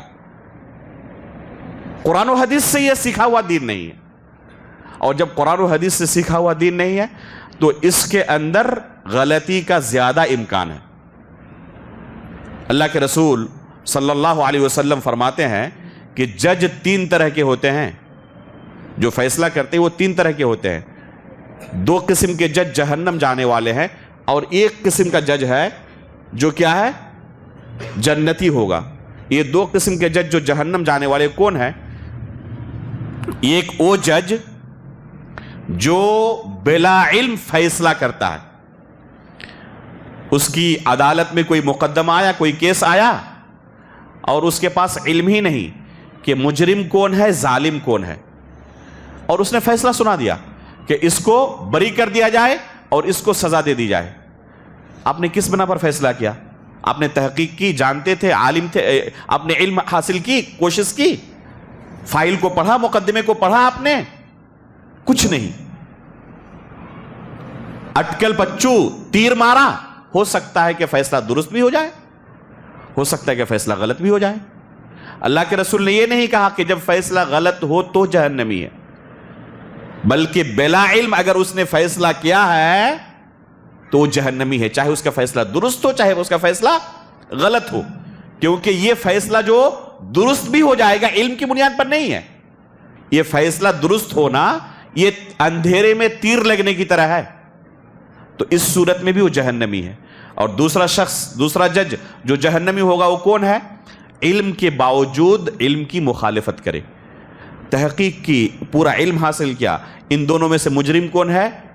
اور ان دونوں میں سے مظلوم کون ہے؟ مجرم کو ہی باعزت بری کر دیا اور جو مظلوم تھا اسی کو سزا دے دی. علم کے خلاف عمل کیا نا اس جج نے، یہ بھی جہنمی ہے. اور جنتی کون ہوگا؟ جس نے پہلے علم حاصل کیا اور علم حاصل کرنے کے بعد علم کے مطابق فیصلہ سنایا، تو یہ جج جنتی ہوگا. اس کے باوجود ہو سکتا ہے کہ اس سے غلطی ہو جائے. تحقیق کی پورا اپنے بساط بھر جتنا کر سکتا تھا پوری تحقیق کی، اور اس کے باوجود بھی ہو سکتا ہے کہ اس سے غلطی ہو جائے. تو اس صورت میں اگر اس سے غلطی ہو جائے تو پھر بھی ایک اجر کا مستحق ہے، اور اگر صحیح فیصلہ ہو ڈبل اجر ملنے والا ہے. یہ کس جج کے لیے ہے؟ جس نے پہلے علم حاصل کیا اور پھر اس کے بعد فیصلہ سنایا. لیکن وہ جج جس نے بلا علم فیصلہ سنا دیا ہے، اس سے صحیح فیصلہ بھی ہو جائے، اندھیرے میں تیر لگ جائے، پھر بھی اس کے لیے وعید کیا ہے؟ پھر بھی وہ جہنمی ہے. لہذا ایک ایسا شخص جس کے پاس شریعت کا علم ہی نہیں ہے، اگر وہ غلطی کرے تو اس کی غلطی، اور ایک عالم دین جس نے پوری محنت کی اس شریعت کو جاننے میں اور اس کے بعد کوئی بات کی ان سے غلطی ہو جائے تو دونوں کی غلطی برابر ہے. یہ غلطی اگر کرے پوری محنت کے بعد، اپنی طاقت پورا جھونکنے کے بعد، پھر بھی غلطی ہو گئی اور نیت ان کی اللہ رب العالمین کے صحیح دین کو جاننے کی تھی، کوشش بھی کی، اس کے باوجود بھی غلطی ہو گئی، تب بھی یہ ایک اجر کا مستحق ہے. اور وہ جس نے بلا علم لوگوں کو اللہ رب العالمین کے دین کے بارے میں بات کی ہے، بیان کیا ہے، وہ صحیح بھی کہے تب بھی اس کی اجازت اس کو نہیں ہے. وہ صحیح بات بھی اس کی ہو جائے، اگر اندھیرے میں تیر لگ جائے پھر بھی اس کی تعریف نہیں کی جا سکتی. اللہ رب العالمین نے قرآن کریم کے اندر فرمایا قُلْ إِنَّمَا حَرَّمَ رَبِّي الْفَوَاحِشَ مَا ظَهَرَ مِنْهَا وَمَا بَطَنَ وَالْإِثْمَ وَالْبَغْيَ بِغَيْرِ الْحَقِّ وَأَن تُشْرِكُوا بِاللَّهِ مَا لَمْ يُنَزِّلْ بِهِ سُلْطَانًا، اور پھر اس کے بعد کہا وَأَن تَقُولُوا عَلَى اللَّهِ مَا لَا تَعْلَمُونَ. اس آیت کی تفسیر میں علامہ بغوی رحمہ اللہ فرماتے ہیں یہ آیت اس بات کی دلیل ہے کہ شریعت کے مسائل کے متعلق جو لوگوں کو بیان کرنا چاہتا ہے وہ پہلے پختہ اور ٹھوس علم حاصل کرے، اس کے بعد لوگوں کو شریعت کے مسائل سمجھائے، بیان کرے. علامہ ابن قیم رحمہ اللہ اس آیت سے استدلال کرتے ہوئے کہتے ہیں کہ اس آیت میں اللہ رب العالمین نے گناہوں کو اسٹیپ بائی اسٹیپ بیان کیا ہے، بتدریج بیان کیا ہے. چھوٹے گناہوں سے شروعات کرتے ہوئے بڑے گناہوں کو اللہ رب العالمین نے بیان کیا ہے. قُلْ إِنَّمَا حَرَّمَ رَبِّي الْفَوَاحِشَ پہلے ذکر کیا، مَا ظَهَرَ مِنْهَا وَمَا بَطَنَ وَالْإِثْمَ وَالْبَغْيَ بِغَيْرِ الْحَقِّ، اور اس کے بعد کیا کہا وَأَن تُشْرِكُوا بِاللَّهِ مَا لَمْ يُنَزِّلْ بِهِ سُلْطَانًا.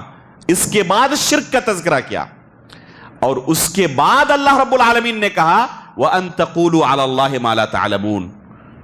تو ان تقولوا علی اللہ ما لا تعلمون اس کو اللہ رب العالمین نے حرام کام شمار کیا ہے، اور اس کا درجہ کب بیان کیا ہے؟ شرک کے بعد. اس لیے اس آیت سے علماء استدلال کرتے ہوئے کہتے ہیں کہ شریعت کا کسی کے پاس علم نہ ہو اور اس کے باوجود اپنی طرف سے شریعت تیار کر کے لوگوں کے سامنے پیش کرے تو یہ شرک سے بھی بڑا گناہ ہے، کیونکہ شریعت تیار کر رہا ہے.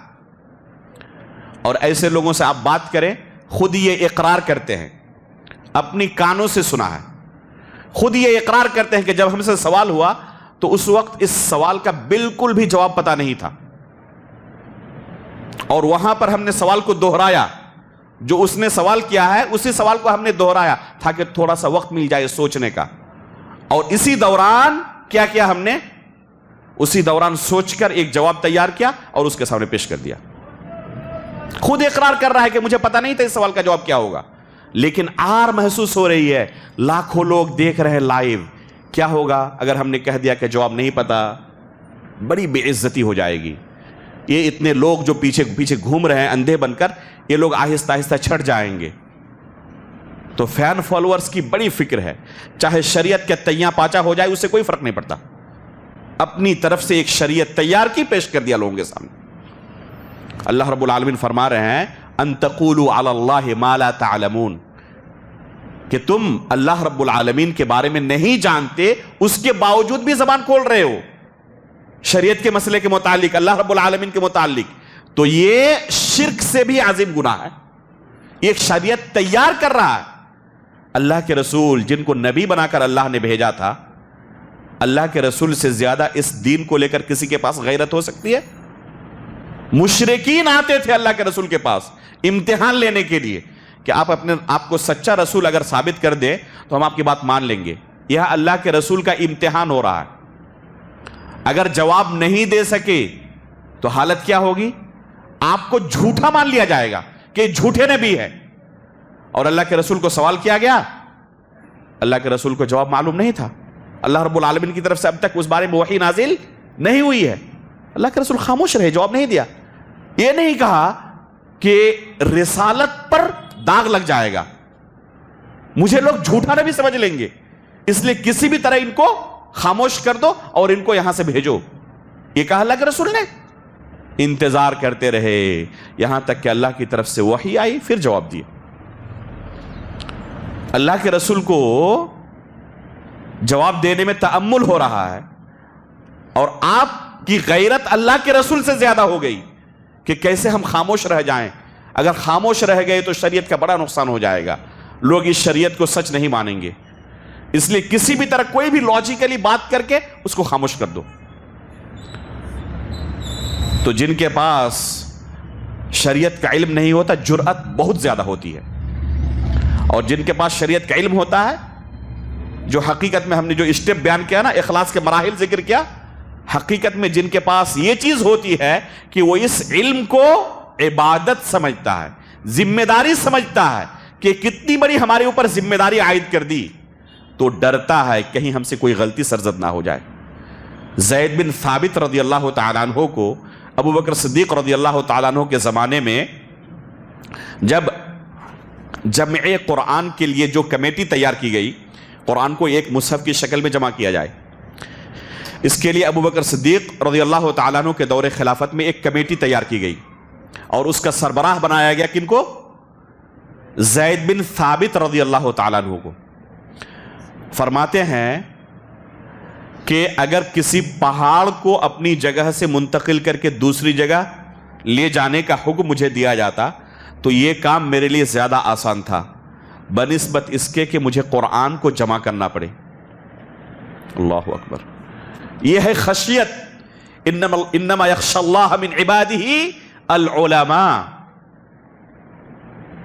کہ جن کے پاس شریعت کا علم ہوتا ہے نا، وہ ڈرتے ہیں یہ قرآن کو میں جمع کروں گا، اگر کہیں پر کوئی غلطی رہ گئی پوری امت اس قرآن کو قیامت تک پڑھے گی، اور اس غلطی کی وجہ سے پوری امت کا بار مجھ پر آئے گا. یہ نہیں سوچا کہ کتنی بڑی فضیلت مجھے مل گئی، چلو خوش ہو جاتے ہیں اتنا بڑا اسٹیج مل گیا مجھے. ڈر رہے ہیں، کانپ رہے ہیں کہ اس کو چھوڑ کر اگر مجھے پہاڑ ایک جگہ سے دوسری جگہ کرنے کے لیے کہا جاتا نا، وہ کام میرے لیے زیادہ آسان تھا، لیکن اتنی بڑی مجھے ذمہ داری دی گئی. تو یہ ڈرتے تھے. یہ ڈر اہل علم کے یہاں پیدا ہوتا ہے، لیکن جن کے پاس علم نہ ہو ان کے پاس صرف جرأت رہتی ہے.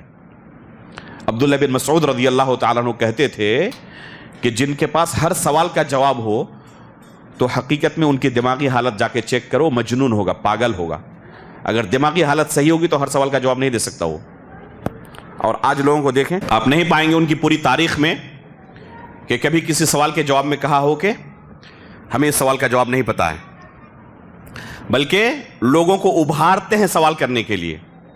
باضابطہ کہ ہم سے سوال کرو، باضابطہ آسک فرام نام آگے رہتا ہے، فلاں بردر سے آپ پوچھیں، ہماری ٹیم تیار ہے جواب دینے کے لیے.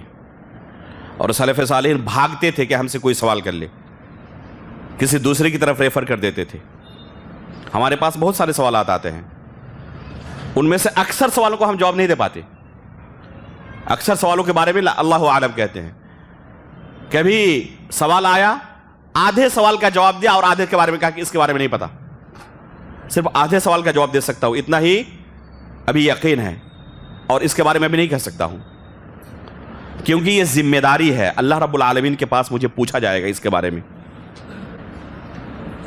ان السمع والبصر والفؤاد کل اولئک کان عنہ مسئولا، ہر چیز کے بارے میں پوچھا جائے گا، اللہ رب العالمین کے سامنے کھڑا ہونا ہوگا۔ تو یہ ذمہ داری کا احساس ان کے دل میں ہوگا جنہوں نے اس طریقے سے علم کو حاصل کیا ہو۔ اور اگر کوئی اس طرح صرف کتابوں کے رٹ لینے پر اکتفا کرے اور لوگوں کے سامنے ظاہر ہونے لگے تو ان کے دل میں یہ خشیت پیدا نہیں ہو سکتی۔ تو خلاصہ یہ کہ قرآن میں اللہ رب العالمین نے ہمیں یہی حکم دیا ہے، اللہ کے رسول نے یہی طریقہ ہمیں بیان کیا ہے، سلف صالحین کا اجماعی طور پر یہی فیصلہ ہے کہ علم حاصل کرنے کا طریقہ کیا ہے؟ استاد کے سامنے بیٹھ کر اس علم کو بتدریج حاصل کیا جائے، اسٹیپ بائی اسٹیپ حاصل کیا جائے۔ ایسا نہیں کہ پہلے ہی دن صحیح بخاری لے کر بیٹھ جائے۔ شروعات کرنی ہمیں بخاری سے۔ اللہ کے بندے پہلے اس بخاری کو سمجھنے کے لیے جن علوم کی ضرورت ہے، پہلے عربی زبان آپ بولنا سیکھ لیں، سمجھنا سیکھ لیں، اس کے قواعد سے پہلے واقفیت حاصل کریں، علوم حدیث کے قواعد سے واقفیت حاصل کریں، اس کے بعد اس کا بھی مرحلہ آئے گا۔ یہ علم کے اندر جو تدریج ہوتی ہے، اسٹیپ بائی اسٹیپ، اس کو علماء تشبیہ دیتے ہیں کپڑے کے سائز سے۔ جیسے ایک بچے کی کپڑے کی سائز کے اندر تبدیلی ہوتی رہتی ہے نا، جس طرح اس کی عمر بڑھتی جاتی ہے کپڑے کی سائز بھی اس طرح بدلتی جاتی ہے یا نہیں؟ اب اگر کسی 5 سال کے بچے کو 20 سال کے لڑکے کا کپڑا پہنا دیا جائے تو کیسا لگے گا؟ تو وہی حالت ہوتی ہے جو ابتدا میں ہی بڑی کتابوں سے پڑھنا شروع کرتے ہیں۔ یہ طریقہ نہیں تھا سلف صالحین کا، اسٹیپ بائی اسٹیپ وقت لگا کر اس علم کو حاصل کرنا ہے۔ اور پھر جب آپ کے پاس یہ خشیت پیدا ہو جائے تو اس کے بعد لوگوں کے درمیان آہستہ آہستہ کچھ چیزیں بیان کر سکتے ہیں۔ یہ ذمہ داری ہے۔ بعض لوگ آج سوال کرتے ہیں کہ فلاں آن لائن کورس میں نے داخلہ کروایا ہے، اپنا نام لکھوایا ہے، تو اس کورس کے بعد میں دعوت دے سکتا ہوں نا؟ یہ سوال آتا ہے۔ اب دیکھیں کورس میں کس لیے نام لکھوایا ہے؟ تاکہ دعوت کے میدان میں اترنے کے لیے سرٹیفکیٹ مل جائے۔ یہ مقصد ہے کہ دعوت دینا ہے، اس لیے مجھے ایک سرٹیفکیٹ چاہیے، لوگوں کی مجھ پر تنقید نہ ہو، کوئی اعتراض نہ ہو مجھ پر، بس۔ تو یہ مقصد ہی غلط ہے۔ اصل مقصد کیا ہونا چاہیے؟ کہ ہم شریعت کو سیکھیں گے تاکہ صحیح طریقے سے عمل کر سکیں، اپنے نفس سے جہالت کو دور کر سکیں۔ جب یہ چیز آ جائے گی آپ کے اندر تو خود آپ گواہی دیں گے کہ ابھی میں اہل ہوا ہوں یا نہیں ہوا ہوں، لوگوں کے درمیان کھڑا ہو سکتا ہوں نہیں ہو سکتا ہوں۔ جب آپ کے پاس علم آئے گا تو ابھی جو آپ مر رہے ہیں لوگوں کے سامنے کھڑے ہونے کے لیے، اس وقت بھاگیں گے، اس وقت مریں گے نہیں، اس وقت بھاگیں گے۔ 50 سوال کیے جائے تو 2 سوال کا جواب دے پائیں گے، اور 48 سوال کے بارے میں لا علم اللہ عالم کہیں گے۔ تو یہ خود علم حاصل کرنے کے میدان میں آئے، آہستہ آہستہ یہ علم آپ کو خود سکھا دے گا کہ کن چیزوں پر زبان کھولنی ہے، کن چیزوں پر زبان نہیں کھولنی ہے۔ سلف صالحین کہا کرتے تھے طلبنا العلم لغیر اللہ فابى ان يكون الا للہ، کہ اس علم کو ہم نے حاصل کیا، اس وقت ہمارے دلوں کے اندر اخلاص نہیں تھا، لیکن اس علم نے خود ہمیں اخلاص کرنا سکھا دیا کہ یہ علم اگر اخلاص نہ ہو تو دل کے اندر ٹھہر نہیں سکتا ہے، تو اخلاص ضروری ہے۔ تو یہ علم حقیقت میں آپ کو سکھا دے گا کہ آپ ابھی میدان میں اترنے کے اہل ہوئے ہیں یا نہیں ہوئے ہیں۔ لہذا جن کے پاس علم آئے گا تو ساتھ میں خشیت بھی آئے گی۔ اگر خشیت نہیں ہے کن مسائل پر بولنا ہے اور کن مسائل پر نہیں بولنا ہے، تو ایسے لوگوں کو اپنی آخرت کی فکر کرتے ہوئے پرہیز کرنا چاہیے۔ آپ علم حاصل کریں، عبادت کے راستے میں ہے، اور پھر جب آپ کے اندر اہلیت آ جائے گی تو اللہ کی طرف سے آپ کے اوپر ایک ذمہ داری عائد ہوتی ہے کہ آپ خود اس علم کو لے کر خبر نہ چلے جائیں، بلکہ اس علم سے لوگوں کو فائدہ پہنچائیں۔ لیکن یہ کب؟ جب آپ کے پاس حقیقت میں کتاب و سنت کا علم آ جائے ایک لمبی مدت تک۔ تو یہ ہے اہم اصول کہ آپ استاد کے سامنے بیٹھ کر بتدریج ایک لمبی مدت تک علم حاصل کریں۔ کیسے استاد کے سامنے؟ جنہوں نے خود اس طریقے سے علم حاصل کیا ہے۔ ہر ایک سے ہم یہ دین نہیں سیکھ سکتے، یہ دین بڑی قیمتی چیز ہے۔ اصل دین ملے اس کے لیے ضروری ہے کہ ایسے لوگوں کے پاس جا کر سیکھیں جن کو خود اس دین کے بارے میں پتہ ہے، علم رکھتے ہیں، اور جو خود پڑھ نہیں سکتے وہ کیا آپ کو سکھائیں گے؟ جو پڑھ تک نہیں سکتے وہ آپ کو کون سا علم دیں گے؟ وہ آپ کو کون سی شریعت سکھائیں گے؟ وہ تو خود اس بات کے محتاج ہیں کہ وہ پہلے خود جا کر سیکھے۔ کسی فقیر سے اگر کوئی جا کے بھیک مانگے تو لوگ کیا کہیں گے؟ ارے بندہ وہ تو خود فقیر ہے اور اس کے پاس جا کے تم مانگ رہے ہو۔ جن کے پاس ہیں پیسے ان کے پاس جاؤ۔ لوگ سوال کرتے ہیں کہ فلاں سے سن سکتے ہیں نہیں سن سکتے، فلاں کو اسٹیج دے سکتے نہیں دے سکتے۔ اللہ کے بندے، جن کے بارے میں کوئی شبہ بھی ذہن میں پیدا نہیں ہوتا، کیا وہ کم پڑ گئے کہ ان لوگوں کے بارے میں آپ پیچھے سوال کر رہے ہیں؟ جو علماء کرام بالاجماع سب کے یہاں معروف ہیں اپنے علم کو لے کر، انہی علماء کی تقریروں کو آپ سننا جاری کریں۔ آپ کی زندگی ختم ہو جائے گی، ان کے درست ختم نہیں ہوں گے جتنی زیادہ انہوں نے درست دے دیا ہے۔ تو انہی کو سننے سے آپ کو فرصت نہیں ملے گی، ان کے بارے میں آپ کو سوال کرنے کی ضرورت ہی نہیں پڑے گی۔ تو جو اہل علم معروف ہے ان کے سامنے جا کر اس دین کو سیکھیں، اس علم کو سیکھیں، یہ اہم ضابطہ ہے۔ اب اگر کوئی شخص ایسے لوگوں کو بھی پروموٹ کرتا ہے کہ جنہوں نے حقیقت میں خود دین نہیں سیکھا ہے، کتاب و سنت کا ان کے پاس علم نہیں ہے، اور اس کے باوجود لوگ کیا کرتے ہیں؟ ان کو پروموٹ کرتے ہیں۔ علامہ ابن الجوزی رحمہ اللہ، اسی طرح شیخ الاسلام علامہ ابن تیمیہ رحمہ اللہ، ان کے بارے میں فرماتے ہیں کہ صرف وہی لوگ گناہگار نہیں ہوں گے جو بلا علم لوگوں کو دین سکھانے کے راستے میں آتے ہیں، بلکہ جو لوگ ان کی مدد کرتے ہیں، انہیں اسٹیج فراہم کرتے ہیں، گناہ کے اندر یہ بھی شریک ہے۔ جو انہیں اسٹیج فراہم کرتے ہیں اور ان کی واہوائی کرتے ہیں اور ان کی حمایت کرتے ہیں، ان کی پیٹھ ٹھوکتے ہیں اور ان کے لیے راستے ہموار کرتے ہیں، گناہ کے اندر یہ بھی شریک ہے۔ شیخ الاسلام علامہ ابن تیمیہ رحمہ اللہ فرماتے ہیں کہ لوگوں میں سب سے افضل کون ہے؟ انبیاء اکرام ہیں۔ انبیاء سے افضل کوئی ہو سکتے ہیں؟ تو یہ سب سے افضل ہے۔ اور ان کے بعد سب سے افضل کون ہے؟ جو انبیاء کے وارث ہیں۔ اور انبیاء کے وارث کون ہیں؟ العلماء ورثۃ الانبیاء۔ تو علماء انبیاء کے بعد سب سے افضل ہے اس دنیا میں۔ تو سب سے افضل انبیاء ہیں، اور ان کے بعد سب سے افضل کون ہے؟ علماء اکرام ہیں، جن کے پاس حقیقت میں کتاب و سنت کا علم ہے، جنہوں نے کتاب و سنت کا علم حاصل کیا ہے۔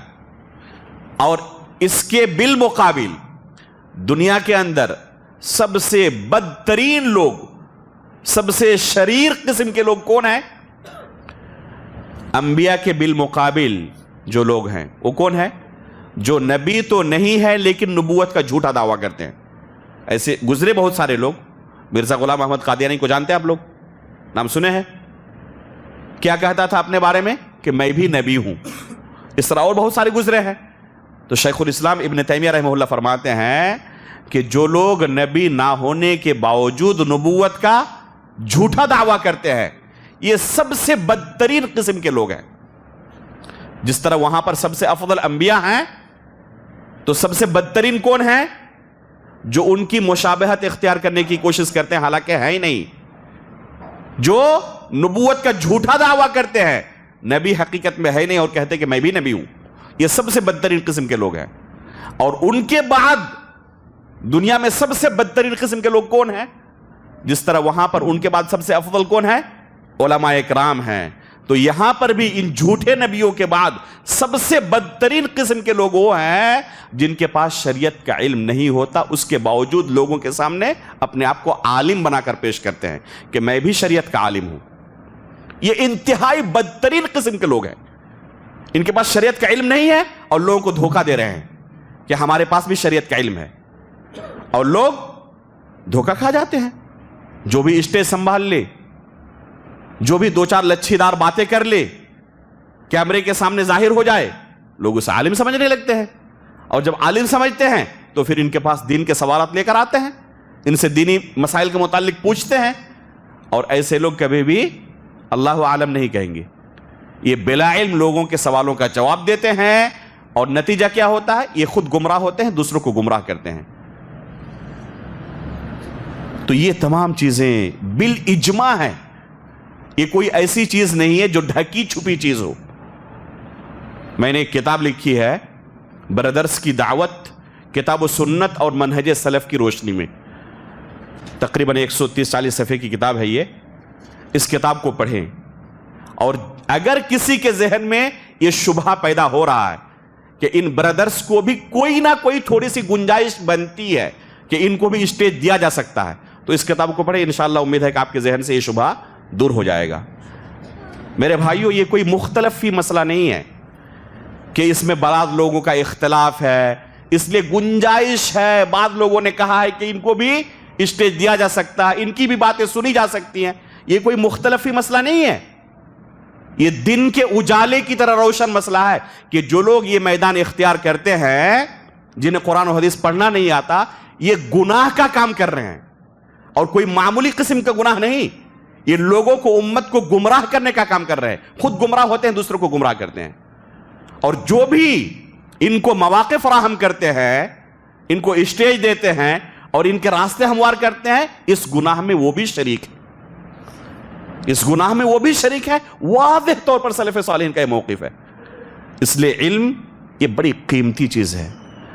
کہیں بھی گرتے پڑتے لوگوں سے اسے حاصل نہیں کیا سکتا، بلکہ ان لوگوں سے حاصل کیا جائے گا جو معروف ہیں، جنہوں نے اس علم کو حقیقت میں سیکھا ہے اہل علم سے.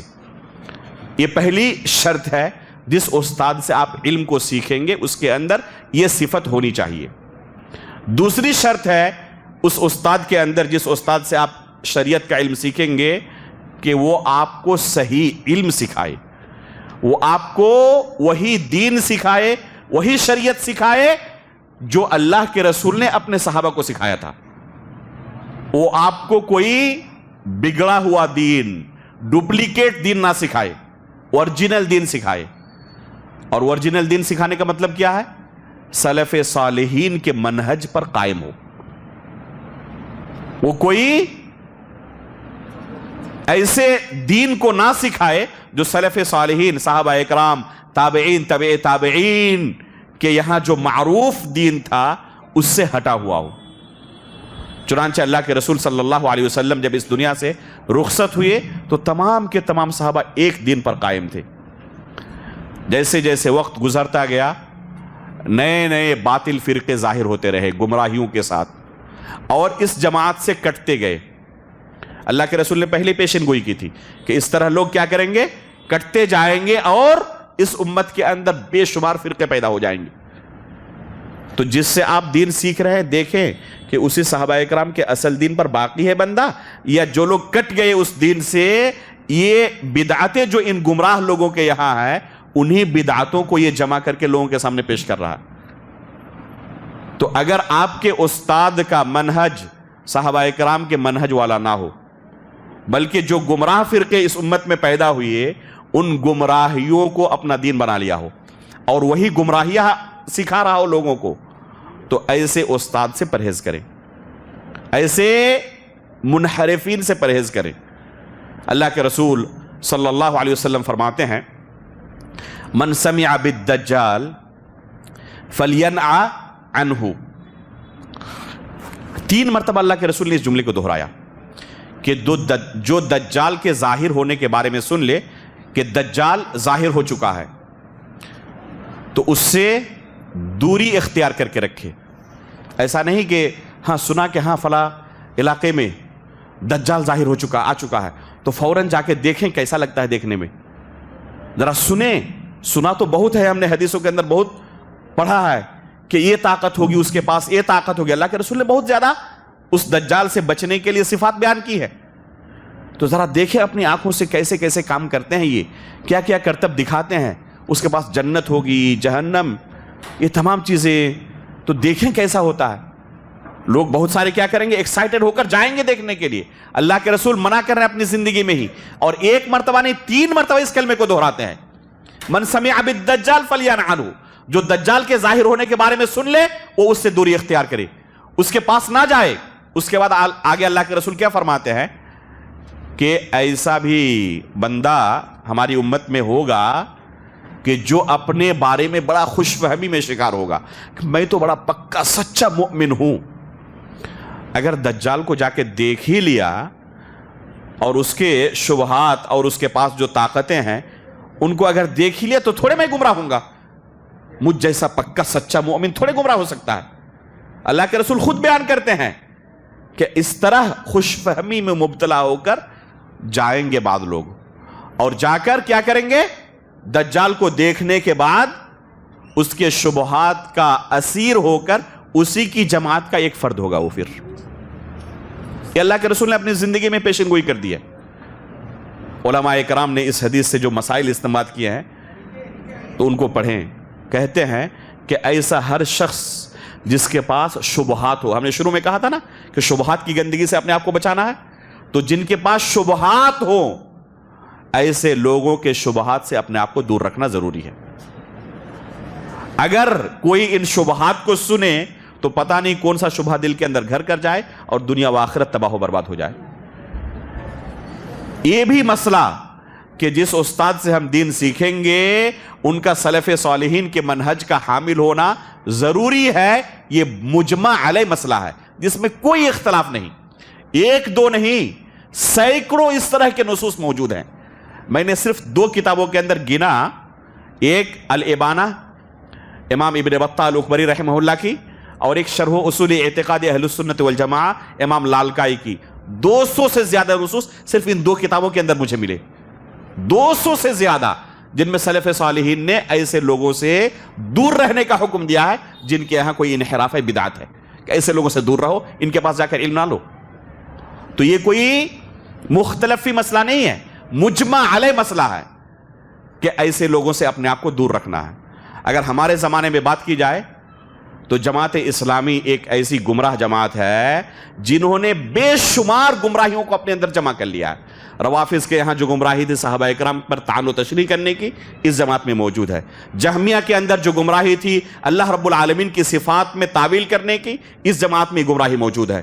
خوارج کے جہاں جو گمراہی تھی حکمران پر طعن و تشنیع کرنے کی اور ان کے خلاف خروج و بغاوت کی, اس جماعت میں یہ گمراہی موجود ہے.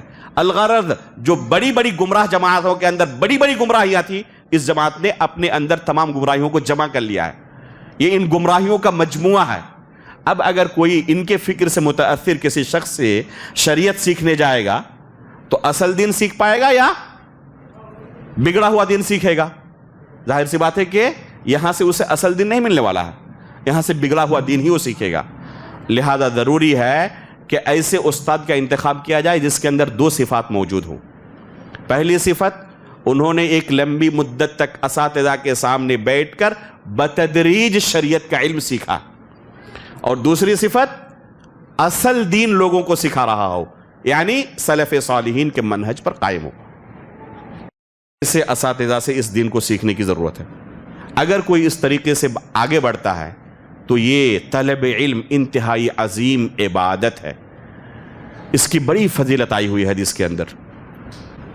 اللہ رب العالمین سے ہم دعا کرتے ہیں کہ اللہ رب العالمین اسی طریقے سے اس شریعت کا علم حاصل کرنا ہمارے لیے آسان بنا دے. اللہ رب العالمین ہمارے دلوں کے اندر اخلاص پیدا فرمائیں.